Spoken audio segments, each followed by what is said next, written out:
परम शांति बापू जी, हम आत्मा के ऊपर चर्चा कर रहे थे कि आत्मा मन, बुद्धि और संस्कार ये तीनों से अलग है, सूक्ष्म शरीर कारण शरीर से अलग है।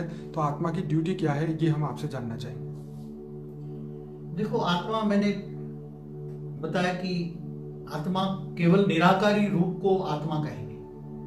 बाकी जब आकारी रूप आता है तो वो या परम पुरुष बन जाती है, परम प्रकृति बन जाती है, या देवता बन जाते हैं, या फिर साकारी रूप आता है तो मनुष्य बन जाता है। तो आत्मा के तीन रूप मैंने बताए, निराकारी, आकारी और साकारी। तो आत्मा निराकारी होती है, वो परम धाम में रहती है, वो पहले बता दिया मैंने। और निराकारी से आकारी रूप, जैसे बीज में से अंकुर निकलता है, बीज में से मूल निकला है, वो भी मैंने बताया हुआ है। तो आकारी रूप के अंदर जो शिवपुरी में जो कारण शरीर, कारण माना कर्मों के कारण जो शरीर बदलता रहता है, कर्मों के कारण कारण शरीर बदलता रहता है। जो तुम्हारे हर कर्म जो रिकॉर्ड होता है कारण शरीर में रिकॉर्ड होता है, हर कर्म कारण शरीर में रिकॉर्ड होता है। तो धीरे धीरे धीरे कारण शरीर के अंदर कर्मों के कारण, बहुत कर्मों का कारण बढ़ जाता है और रचना बहुत बढ़ जाती है, रचना ज्यादा बढ़ जाती है। तो रचना बढ़ने के कारण भी कारण शरीर ऊपर धीरे धीरे सूक्ष्म शरीर में परिवर्तन हो जाता है।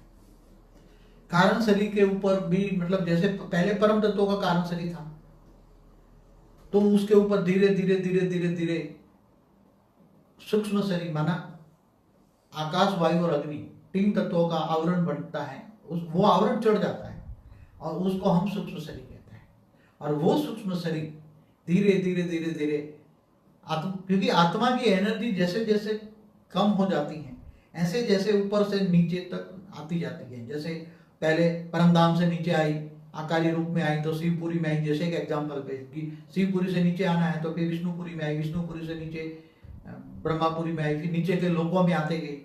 जैसे फिर धीरे धीरे आते, जब वो एकदम स्वर्गलोक में आते हैं, तो स्वर्गलोक में आती है तो तीन तत्वों का शरीर होता है, उसके कारण शरीर में इतना ऊपर आवरण चढ़ जाता है, तीन तत्वों का आवरण चढ़ जाता है, इसलिए कारण शरीर डैमेज बहुत हो जाता है। सूक्ष्म शरीर के सारे जो सेल है वो कारण शरीर के अंदर अंदर चले जाते हैं। इसलिए कारण शरीर, परम तत्वों की बॉडी के ऊपर सूक्ष्म शरीर का एकदम आवरण चढ़ जाता है, तीन तत्वों का आवरण चढ़ जाता है। आकाश, वायु और अग्नि, तीन तत्वों का आवरण चढ़ने के कारण ये धीरे धीरे धीरे आत्मा फिर देवता बन जाती है। नहीं तो पहले परम पुरुष थी। परम पुरुष जब होती है कि जब आत्मा परम प्रकाश और शरीर परम तत्वों का होता है, तब परम पुरुष होता है।